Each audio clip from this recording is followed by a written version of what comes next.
Mr. Secretary, thank you. Hello, Coast Guard Academy.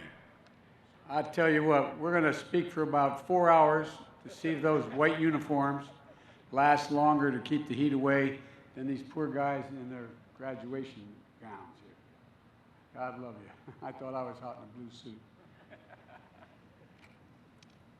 Governor Lamont, it's good to see you, man. You've been a good friend a long time. And I understand the senior senator from this state for a long time, Chris Dodd, is here. I don't know where you're. I don't think you're in the class, Chris. But you want to. Where is he? Chris, welcome, pal. One of the finest men I've ever served with in my whole career.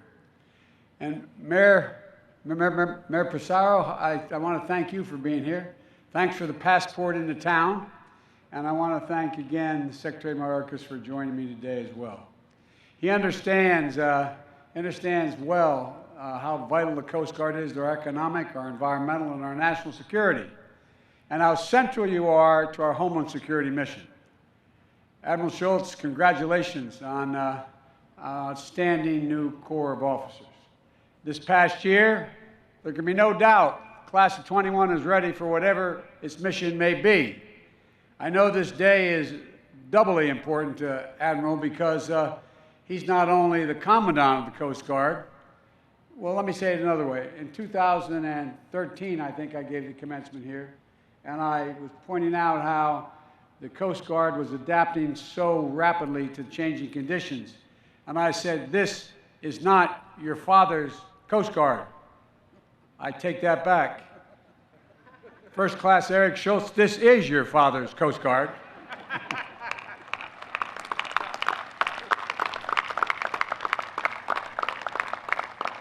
And I know it probably embarrasses me to point you out and say that, but I had a son in the United States military. He was very proud. He was a Major U.S. Army, won the Bronze Star, anyway.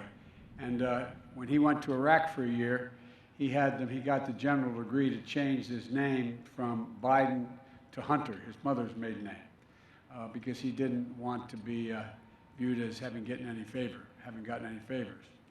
Admiral Kelly, I want to thank you and the entire staff of the Academy for your commitment in training the next generation of leaders.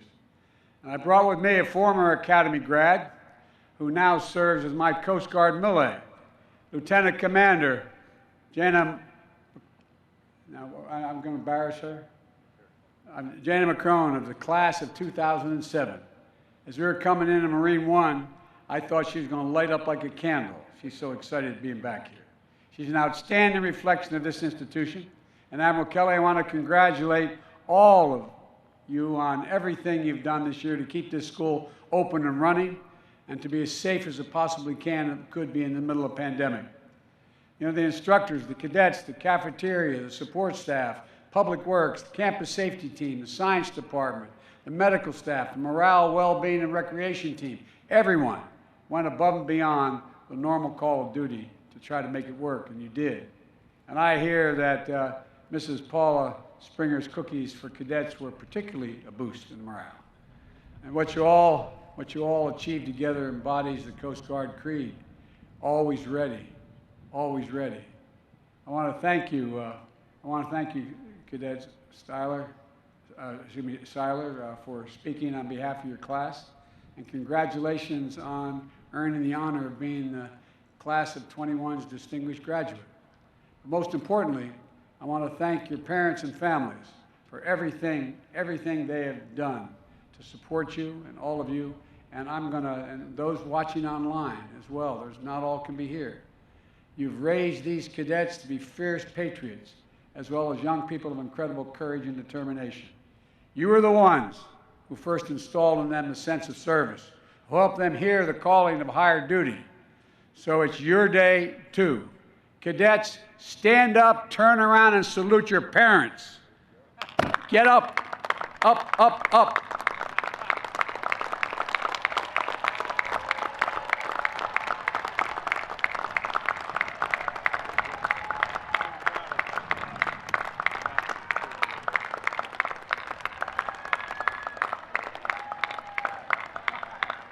I tell you what, and all those parents watching on television, you raised a fine, fine, fine group of women and men. Cadets, you knew when you chose the academy you were choosing a more difficult path than some of your high school classmates. You were signing up for the honor of service and the additional responsibilities that go with it. But I hope today you take the time to reflect on how much all the hard work and extra effort you engaged in was worth. And I hope that you take immense pride in all that time at the academy and all the academy has given to you, because you've achieved something few others can claim. You survived our day and billet night. You made it through swab summer.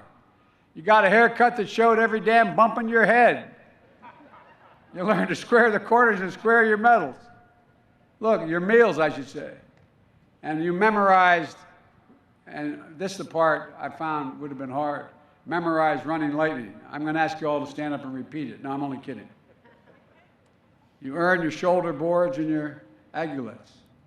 You passed through 100th week and maybe spent a little too much time at the slice.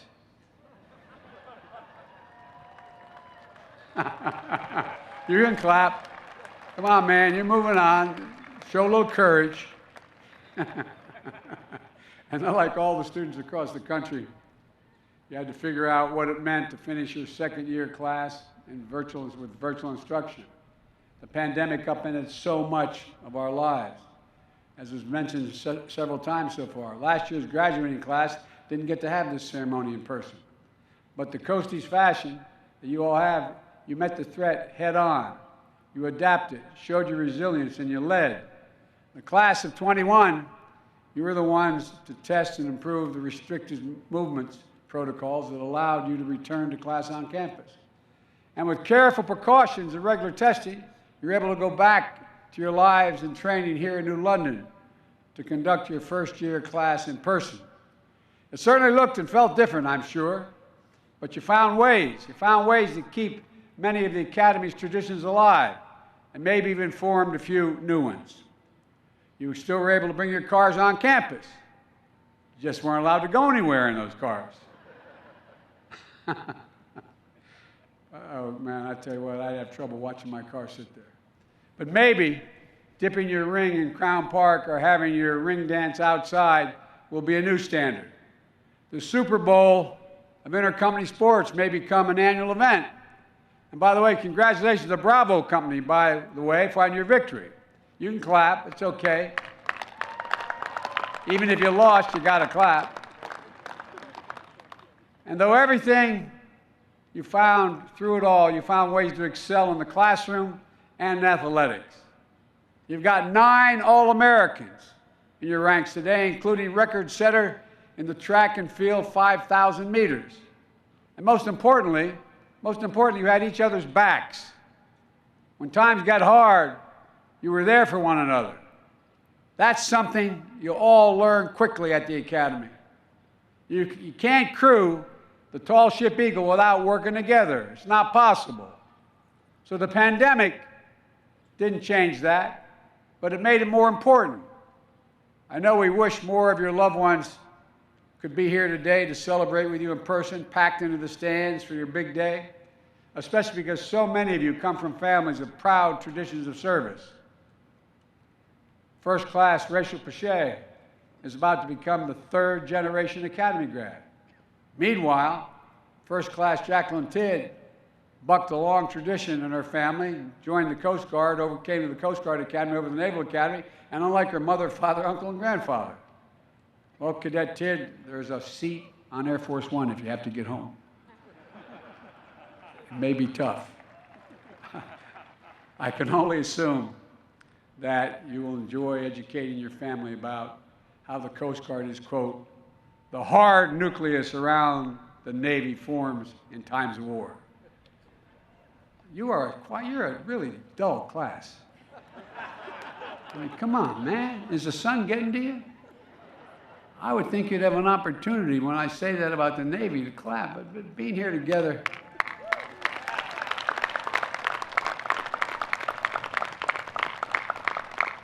But all kidding aside, being here together is a victory in and of itself, an important marker in the progress we've made to turn the tide of this pandemic.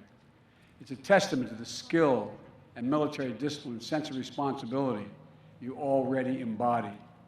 So there's no doubt in my mind that the 140th graduating class of the United States Coast Guard Academy will reflect the very best of our country and the proudest traditions of our service. Look, in just a few minutes, you will be ensigns in the U.S. Coast Guard. But the only anchor cadet is the only one going home with $240 in his pocket. And before I go much further, as your Commander-in-Chief, I've been looking forward to being able to do this for a long time.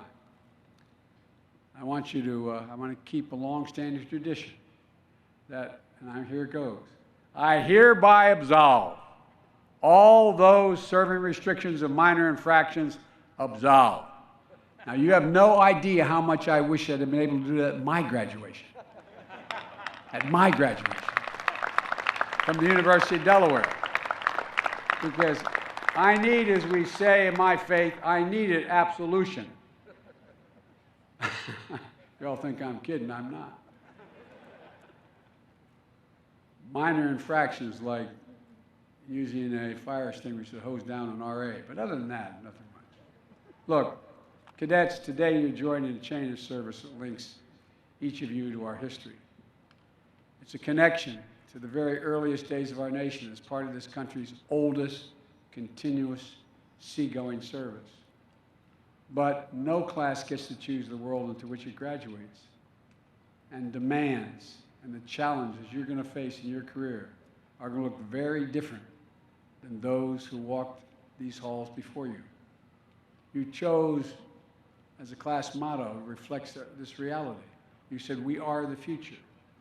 I don't think you have any idea how profound that assertion is. The world is changing. We're at a significant inflection point in world history. And our country and the world, the United States of America, has always been able to chart the future in times of great change. We've been able to consistently renew ourselves. And time and again, we've proven there's not a single thing we cannot do as a nation when we do it together. And I mean that, not a single solitary thing. And this is particularly important in this moment of accelerating global challenges, hybrid threats that don't stop at our border. We have to meet them on the land and the sea, wherever we find them. And that's where the Coast Guard excels.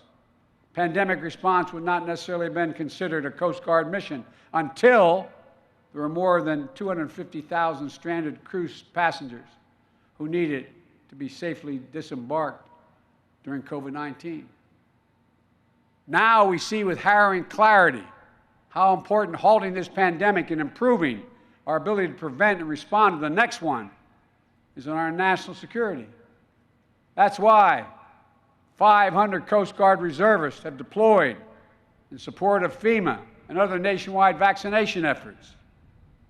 Disaster response has long been part of the Coast Guard's mission, but with the pace of climate change accelerating, we're seeing more frequent and more intense storms that call for you to respond. Last year was the most active hurricane season on record, 30 named storms. And the Coast Guard was always there to respond, even at the height of the pandemic. But you've also been a part of our response to wildfires in the West, record flooding in the heart of the country. And these patterns are only going to get worse if we fail to take immediate and ambitious actions on climate. Whether it's interdicting illicit drug shipments at sea before they enter the United States, or your stewardship of the environment, the Coast Guard has always recognized the broader definition of our national security. Alexander Hamilton may have been among the first to champion the principle that economic security is national security when he created the Revenue Cutter Service. But if it was true in 1790, it's gospel in 2021. The best way to meet the wide array of threats we face today is by investing in America's enduring advantages and ensure that we're operating from a position of strength. Our economic vitality at home, our ability to trade with the world is essential to that strength.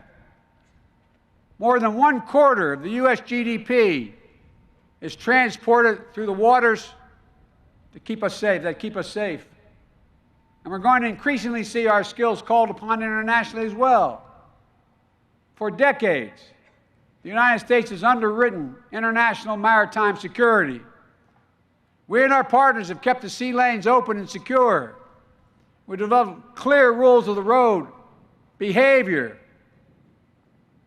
is in bounds, important, out of bounds for other nations, to ensure that we can share peacefully in the natural bounty of the sea. And for decades, those rules supported global economic strength that benefited nations everywhere and helped people around the world develop their economic potential. But as you know, increasingly, we're seeing those rules challenged, both by the rapid advance of technology and the disruptive actions of nations like China and Russia, with whom I've had direct discussions of this with President Xi as well as President Putin. Long-standing basic maritime principles like freedom of navigation are a bedrock of global economic and global security. When nations try to game the system or tip the rules in their favor, it throws everything off balance. That's why we are so adamant that these areas of the world that are the arteries of trade and shipping remain peaceful, whether that's the South China Sea, the Arabian Gulf, and increasingly the Arctic.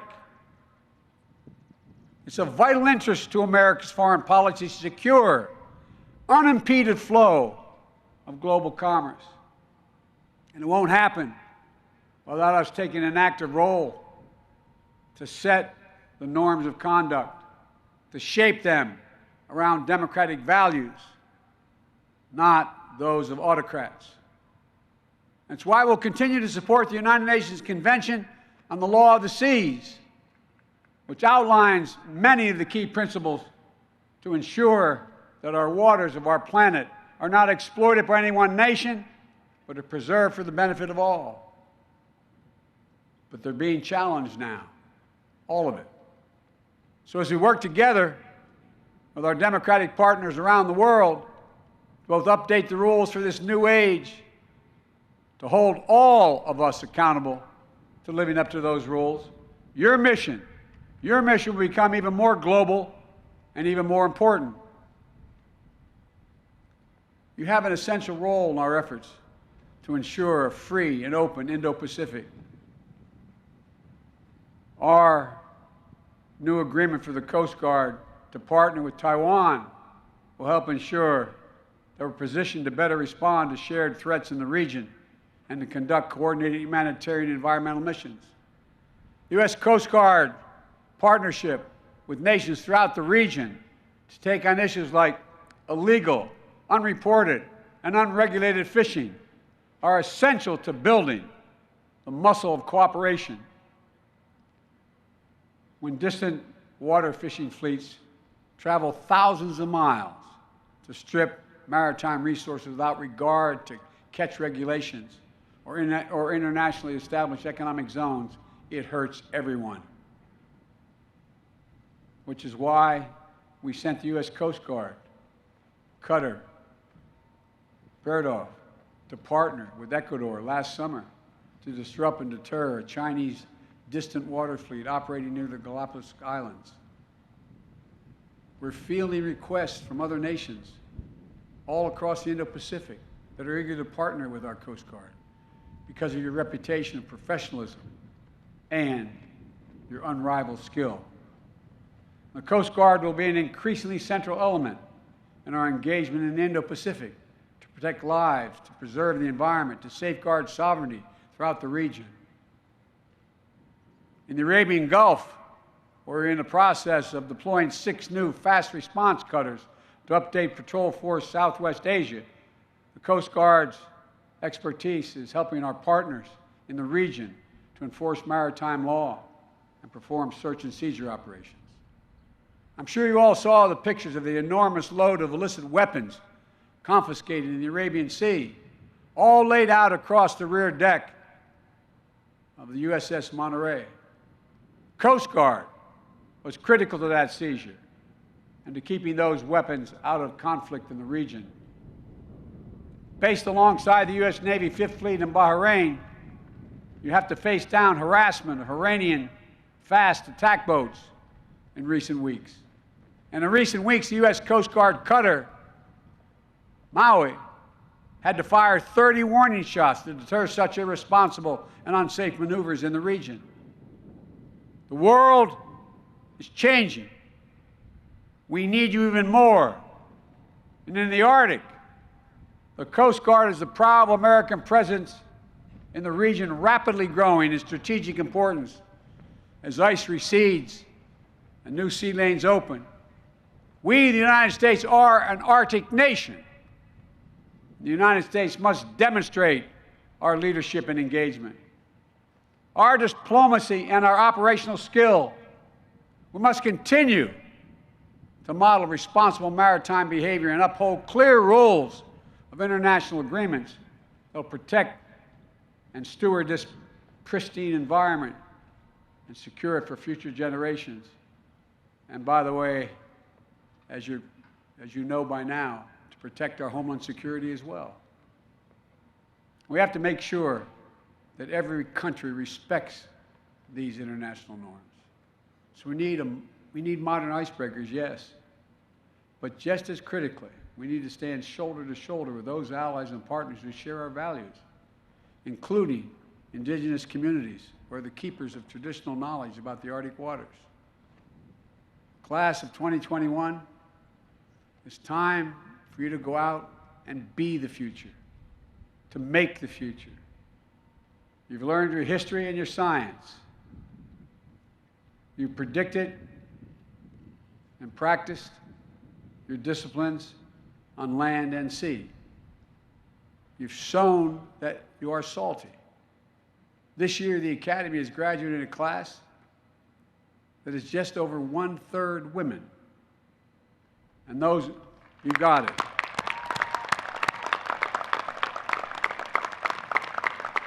I was telling the Commandant, I just appointed 3 women as combatant commanders around the world. And those numbers are going up year by year. As I said, I recently nominated Vice Admiral Linda Fagan. Class of '85 in the Coast Guard is the first female 4-star admiral.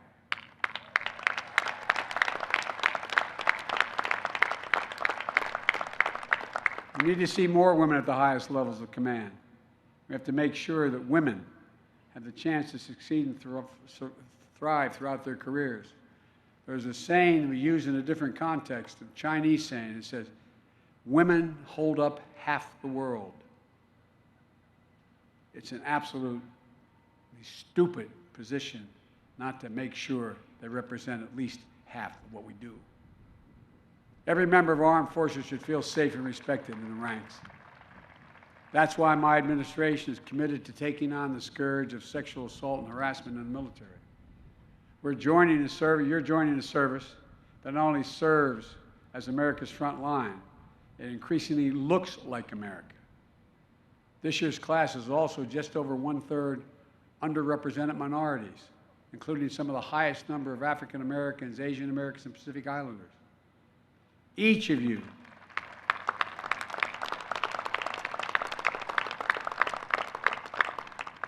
will be asked to lead people who come from different backgrounds. Your challenge as a leader is to treat every single person with equal dignity and respect and find ways to unlock everyone's talent. You know, you've already done some important work as a class, including with a class-wide equity walk and discussion groups in the wake of George Floyd's murder. Our national successes depend on our capacity to harness the full range of ideas and experience that exists in our country and deliver on the promise of the American dream for all America. You know, America's unique. America is the only country in the world that's founded on an idea. You can define every other country in the world based on ethnicity or geography. We're the only one based on an idea, not a joke. The idea was, we hold these truths to be self-evident, that all men and women are created equal, endowed by their Creator with certain inalienable rights, life, liberty, the pursuit of happiness. We hear it all the time, but it's who we are. We can't be different than attempting to continue to have that arc move toward justice. Or this generation of graduates, of new ensigns in the United States Coast Guard, who have volunteered to serve our country, I've never been more optimistic about our future. You understand in your bones that our diversity is one of the enduring advantages and inherent strengths to America. In your careers, you're going to face challenges you can't predict. You'll be asked to lead in ways and navigate new paths. But when the storms gather or the seas of life grow rough, remember the Coast Guard's marching song to sing on land and sea. Through surf and storm, howling gale, high shall your purpose be. The class of 2021, you have it all. You really do. And we need you badly. And that's not hyperbole. The country needs you. Press always asks me why I'm so optimistic about America's chances in the world. And I've said from the time I decided to run, because of this generation, you're the most progressive, best educated, least prejudiced, most open generation in American history. We need you badly. You're ready. It's time to get underway. God protect you all as you set out on your journey, and may God protect all those who wear the uniform of the United States of America. God bless America. Thank you very much.